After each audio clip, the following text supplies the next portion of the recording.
ఉపరాష్ట్రపతి ఎన్నికకు సంబంధించిన పోలింగ్ ముగిసింది. 90% పైగానే పోలింగ్ ముగిసింది. సో కాసేపట్లో ఉత్కంఠకు తెరపడనున్న నేపథ్యంలో updates Delhi bureau chief Krishna అందిస్తారు. కృష్ణ,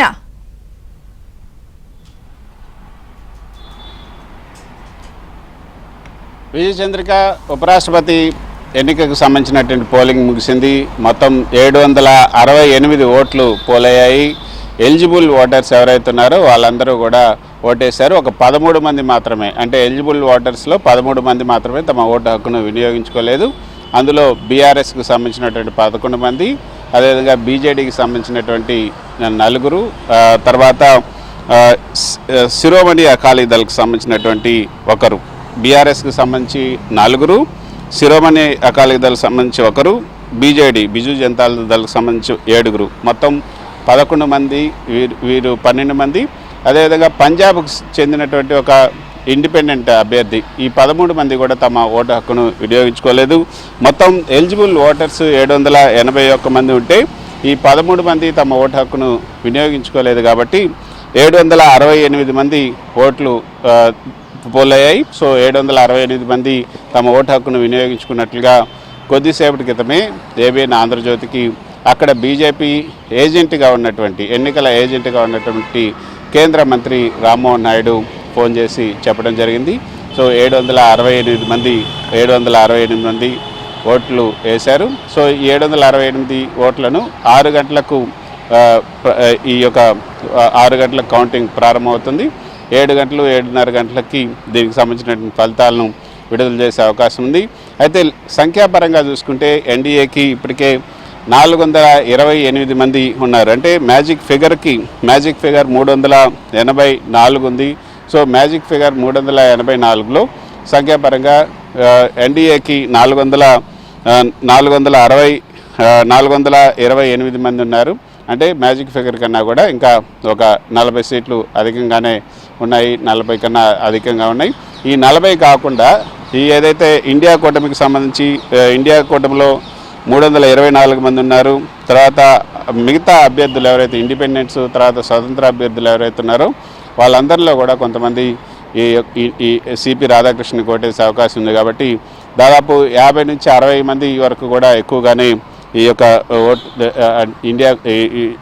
ఈ యొక్క ఎన్డీఏ అభ్యర్థికి వచ్చే అవకాశం ఉన్నట్లుగా ఆశాభావాన్ని వ్యక్తం చేస్తున్నారు. సో దాదాపు 500కు సంబంధించి 500 పైన ఓట్లు వస్తాయా అన్నది కూడా వస్తాయా లేదా అన్నది మనం చూడాలి. 500 అయితే ఎక్స్పెక్ట్ చేస్తున్నారు. ఎందుకంటే లాస్ట్ టైం 2022లో వైస్ ప్రెసిడెంట్గా ధన్కడ్ పోటీ చేసినప్పుడు 528 ఓట్లు వచ్చాయి. కానీ ఇప్పుడు కాంగ్రెస్ బలం పెరిగింది, ఎస్పీ బలం పెరిగింది, ఇండియా కూటమి బలం పెరిగింది. కాబట్టి 528 ఓట్లు రాకపోయినా 500 వరకు, అంటే 480, 490 వరకు కూడా వచ్చే అవకాశం ఉంది. అంటే వాళ్ళకు ఉన్నటువంటి 428 బలంతో పాటు ఇంకొక 30-35 వరకు కూడా అధికంగా వచ్చే అవకాశం ఉంది అని కూడా వారు భావిస్తున్నారు. ధన్కడ్కి గతంలో 2022లో చూసుకుంటే 528 ఓట్లు వచ్చాయి. ధన్కడ్ పైన పోటీ చేసినటువంటి మార్గరెట్ అల్వాకి 182 ఓట్లు వచ్చాయి. కాబట్టి ఇప్పుడు అంతకన్నా ఎక్కువగానే సుదర్శన్ రెడ్డికి వచ్చే అవకాశం ఉంది, 350కి పైగా. సో ఈ యొక్క కౌంట్ చూసుకుంటే మరి ఎన్ని సీట్లు ఎగ్జాక్ట్గా ఎన్ని ఓట్లు రాబోతున్నాయి అన్నది 7 గంటలకి మనకు తెలిసే అవకాశం ఉంటుంది. ఇప్పటి వరకైతే ఉదయం 10 గంటలకి ఈ యొక్క పోలింగ్ ప్రారంభమైనప్పుడు తొలి ఓటును ప్రధాని మోదీ వేశారు. ఆ తర్వాత ఆయన పంజాబ్, హిమాచల్ ప్రదేశ్కి వరద ప్రాంతాలకు వెళ్ళి అక్కడ పరిస్థితులు పరిశీలించారు. ఆ తర్వాత మిగతా ఎంపీలంతా కూడా ఓట్లు వేశారు. ఎవరైతే ఎన్డీఏకి సంబంధించి బ్యాచీల వారీగా అందరూ కూడా వచ్చి ఓటేయడం జరిగింది. ఒక్కొక్క బ్యాచ్ని ఒక్కొక్క ఇన్ఛార్జిని పెట్టారు. ఆ ఇన్ఛార్జ్ అందరూ వాళ్ళని తీసుకొచ్చి ఓట్లు వేయించడం, తర్వాత ఓట్లు వేసిన తర్వాత అకౌంట్ని చెప్పడం ఎంత జరిగింది. అయితే చాలా పర్ఫెక్ట్గా జరిగిందనే చెప్పచ్చు. 768 మందికి గాను 768 మంది వచ్చి తమ ఓటు హక్కును వినియోగించుకున్నారు. ఒక బీఆర్ఎస్, ఎస్ఏడి, అదేవిధంగా బిజు జనతా దళకు సంబంధించినటువంటి ఎంపీలు, పంజాబ్కు సంబంధించినటువంటి ఒకే ఒక ఇండిపెండెంట్ ఎంపీ మాత్రమే తమ ఓటు హక్కును వినియోగించుకోలేదు. ఇక 6 గంటలకి కౌంటింగ్ మొదలై 7 గంటలకి దీనికి సంబంధించిన రిజల్ట్స్ వచ్చే అవకాశం ఉంది. ఇది చదువు రైట్. రెండు కూటమిల ఎక్స్పెక్టేషన్స్ ఎలా ఉన్నాయి? అంటే ప్రధానంగా ఎవరికి వాళ్ళు ధీమాగానే ఉన్నారా, లేకపోతే ఏకపక్షంగానే ఉంటుందని భావిస్తున్నారా?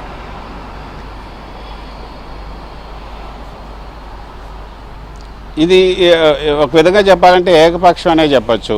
ఎందుకంటే 428 మంది ఎంపీలు ఎన్డీఏ కూటమికి ఉన్నారు. అంటే మ్యాజిక్ ఫిగర్ కన్నా కూడా ఒక 40 స్థానాలు అధికంగానే ఉన్నాయి. అంతేకాకుండా ఇండియా కూటమికి సంబంధించినటువంటి 328 మంది ఉన్నారు. వాళ్ళకి మ్యాజిక్ ఫిగర్ కన్నా కూడా ఒక 50-60 మంది తక్కువగా ఉన్నారు. మిగతా అభ్యర్థులు ఎవరైతే ఉన్నారు ఇప్పుడు ఆబ్సెంట్ అవ్వడం వల్ల బీఆర్ఎస్, బీజేడీ, ఎస్జేడీ వీళ్ళంతా ఆబ్సెంట్ అవ్వడం వల్ల దాని యొక్క ప్రభావం ఏదైతే మ్యాజిక్ ఫిగర్ మీద పడింది, మ్యాజిక్ ఫిగర్ ఇంకా తగ్గింది కాబట్టి అది ఇంకా ఎన్డీఏకే కొంత అడ్వాంటేజ్ అయ్యే అవకాశం ఉంటుంది. సో 428 కన్నా కూడా ఇంకా ఎక్కువగా ఒక 40-50 సీట్లు ఎక్కువే వస్తాయి కాబట్టి 460-470 వరకు కూడా వచ్చే అవకాశం ఉంది. ఖచ్చితంగా దీనికి సంబంధించి అయితే ఎన్డీఏకే అడ్వాంటేజ్ ఉంది. కాకపోతే ఏంటంటే సుదర్శన్ రెడ్డి ఇండియా కూటమికి సంబంధించినటువంటి అభ్యర్థి తాను ఈ యొక్క రాజకీయాలకు అతీతంగా, పార్టీలకు అతీతంగా ఆత్మ ప్రబోధానుసారం మీరు ఓటేయాలి, నేను రాజ్యాంగాన్ని 45 సంవత్సరాలు రాజ్యాంగంతో సావాసం చేశాను, కేంద్ర ఇటు సుప్రీంకోర్టు జడ్జిగా, హైకోర్టు జడ్జిగా కూడా రాజ్యాంగం నాకు రాజ్యాంగంలో అన్ని విషయాలు తెలుసు, రాజ్యాంగాన్ని అమలు చేసినటువంటి వ్యక్తిని, అంటే రాజ్యాంగం సంబంధించినటువంటి కీలకమైనటువంటి తీర్పులు కూడా ఇచ్చాను. ఇది ఉపరాష్ట్రపతి పదవి అన్నది రాజ్యాంగంతో కూడుకున్నటువంటి పదవి. అంటే కృష్ణ కొన్ని అనుమానాలు ఉన్నాయి కదా, క్రాస్ ఓటింగ్ జరిగే అవకాశం ఉంది అని. అంటే ఎన్డీఏతో పాటు ఇండియా కూటమికి కూడా కొన్ని పార్టీలు దూరంగా ఉన్నాయి, కొన్ని తటస్థంగా ఉన్నాయి, సౌత్ కి సంబంధించిన వ్యక్తి బరిలో ఉన్నాడు, ఇలా కొన్ని అనుమానాలు ఉన్నాయి కదా క్రాస్ ఓటింగ్ కి.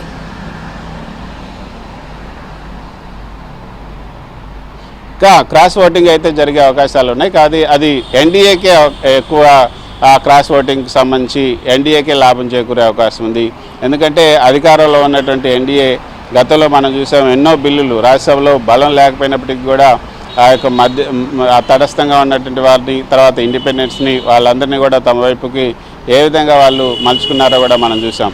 ఇప్పుడు కూడా తటస్థంగా ఉన్న వాళ్ళు, ఇండిపెండెంట్లు వీళ్ళందరినీ కూడా తమ వైపుకి తిప్పుకునే బలగం అంతా కూడా వీళ్ళ వైపే ఉంది కాబట్టి వాళ్ళందరూ కూడా ఇట్టే వచ్చే అవకాశం ఉంది. ఎన్డీఏకి సంబంధించినటువంటి ఎంపీలు తిరిగి ఇండియా కూటమికి సంబంధించినటువంటి సుదర్శన్ రెడ్డికి ఆత్మ ప్రబోధానుసారం ఓటేస్తారా అంటే అది కొంత అనుమానం అనే మనం చెప్పచ్చు. ఎందుకంటే గతంలో ఉన్నటువంటి పరిణామాలు, గతంలో ఉన్నటువంటి ఆ యొక్క అనుభవాల దృష్ట్యా ఖచ్చితంగా ఎన్డీఏ కూటమికి సంబంధించినటువంటి ఎంపీలు ఎవరు కూడా ఇండియా కూటమికి సంబంధించినటువంటి అభ్యర్థికి ఓటేసే అవకాశం లేదనే మనకు అర్థమవుతుంది. వి చంద్రిక.